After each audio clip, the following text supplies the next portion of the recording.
So Xbox Disc Digital is arriving this month on Xbox One and Xbox Series X. This is a program where you could take your physical disc games and actually put them into the Xbox One or Xbox Series, and it'll turn it to a digital license where you can use not only on your Xbox, but you can actually convert them to your PC if you use PC Game Pass like I do. I think this is a pretty cool situation, and I think this will work out in the long run. But I do have a few questions when it comes to this program, what games entail, or what the case may be, or how will it actually work in the scheme of things. Because, you have some people who don't want to use their disc anymore. And I don't mind. But, there's some exceptions I would like to use this, which I'll talk about in this video as well. But as we go through that, I want to talk about this article. Shout out to techpowerup.com, where they actually talk about this here. And it says Microsoft internal roadmap for disc to digital feature has been leaked, revealing that a new feature will generally be available for this month. According to the roadmap, an insider beta disc to digital feature has been available since July. So if you're an insider, you already been using this, with general availability for Xbox One and Xbox Series owners to expect this in August. For those unfamiliar, Disc to Digital is a Microsoft initiative to promote digital-only feature for Xbox consoles. This allowed players to insert their game disc into consoles and convert them to digital licenses.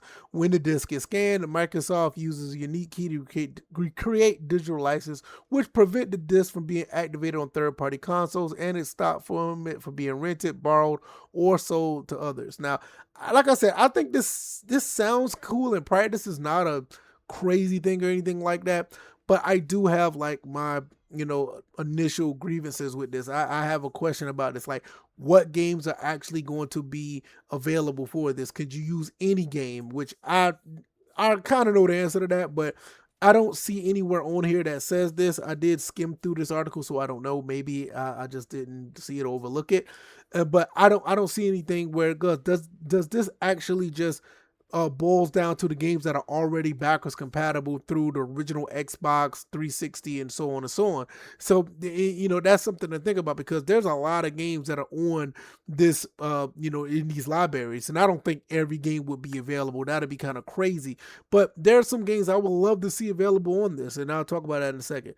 This makes a significant shift away from physical discs and game releases, as both Sony and Microsoft are moving towards ending disc-based games, encouraging gamers to use digital license exclusively.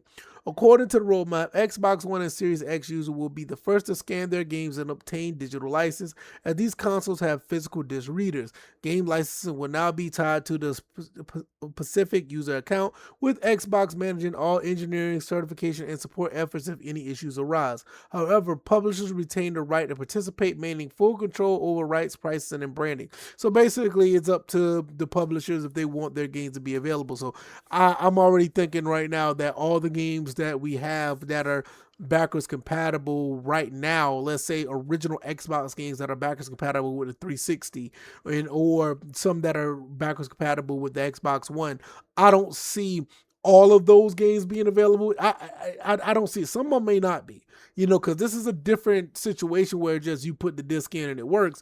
Some of them may not be, and I know there are some games that are not on the list. They would probably never be on this list. So they give you a little general idea how this is going to work. July 26th, digital insiders for original Xbox titles. August 26th, and all Xbox Disc to digital general availability ships to all Xbox One and Xbox Series owners. October 2026, full backwards compatible. It would be a full launch for backwards compatible on PC. It'll be a full launch on original Xbox titles on PC and Game Pass or the Xbox Store. See, this is what I'm talking about right here. I'm going to stop right there because 2027 is the 360 games.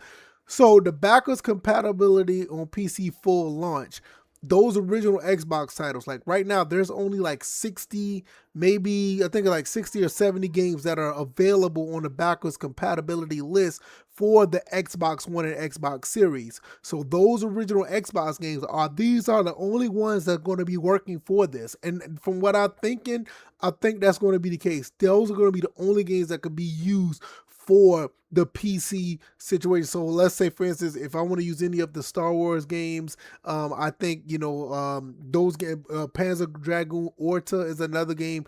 I think that's backwards compatible. I think that'll be there. But when you have other games that are just run of the mill original Xbox games that do not have backwards compatibility anywhere, I don't think you're going to get a digital license for those. I think it's just for those 60 something games. And when it comes to the 360, I think they have like 600 games that are backwards compatible through the Xbox One and Xbox Series. I think those 600 games are going to be rolling out for this Xbox device coming in 26, 27, 28.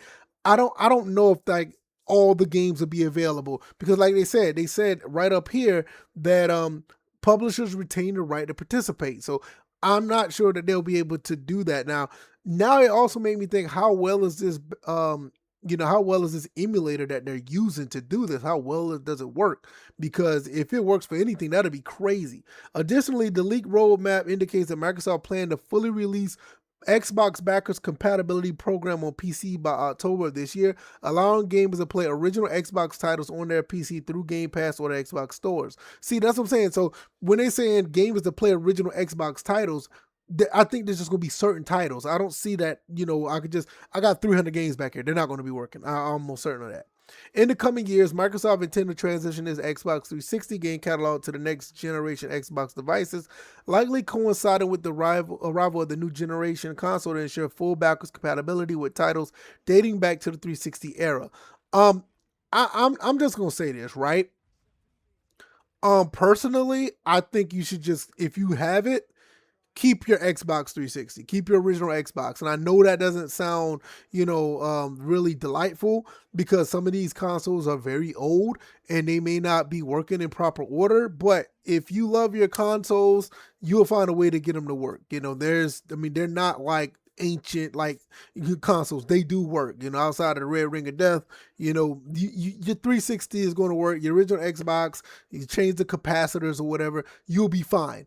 But what I'm saying is, I would say do not give up on your old consoles, because this right here, this may be a situation where these games are only set to the backwards compatible games that are ready now. I don't think they're going to extend that list. So that's pretty, it is cool because there are some really solid games that are on that list. But then again, just to have these to play on PC, I think that's just, it's all right. It's cool. But when I think about a backwards compatible situation, the first thing came to my mind is probably a little naive to think that um all the games on the library will work, or most of the games on the library will work. Because, like I said, Project Gotham Racing, 3 and 4, hell, probably even the first four, 1 through 4, those are just stuck. I would love to see those get some type of release. There's a couple other games that are out there that are just phenomenal on the original Xbox and the 360. They're just locked to the 360, and I don't know how that's going to play out, but nevertheless, overall, this is a good thing. I mean, it's not like 100% awesome, but they're throwing us a bone. And if you want to if you want to partake in this, it's not a bad thing. Me personally, like I said, I would just keep my consoles to the wheel fall off. And this is another reason why, there's nothing like having these games and playing them on original hardware, and people could sit here and be like, oh, well, the graphics not the best, this, that, and the third, or whatever. Yeah, that may be true. But one thing about it is these games are great, and for certain that if you have the games on your console and they're going to play, you're going to have a fantastic time. Some people love to look at graphics and whatever, and it's to the end all be all to some people. But for me, I love playing games regardless. I don't care if it's on the Atari or if it's on the PlayStation 5. I'll just play them. It doesn't matter. So that's just my advice. It's cool to partake in this, and if this is something that you want to do, I'm going to do it, because there's some games I would like to see put on PC, and I would like to try them and see how it plays out. But this is nothing for me to say like, okay, we have arrived, and I'm just going to get rid of my consoles. My consoles are probably going to be until they stop working, and even then, if I can find one for cheap, I'll replace it. That's just how I am with my consoles or whatever. But people don't people don't want to be dealing with all of this stuff. Some people aren't that big of an enthusiast, and they will gladly try to play these games on a backwards compatibility program where however they were able to do it. But that's just my 2 cents. I think it's cool, but this should just be an option. Don't sit here and think that this is all end all be all. Keep your consoles. That's just my opinion. I would look then, because once you get rid of them, you're gonna miss them. Trust and believe. Some people act like they don't, but they really do. But nevertheless, that's just my thoughts and opinions. You guys let me know what you think. And yeah, I'll see you guys in the next one. Y'all take it easy. Y'all be blessed. Peace.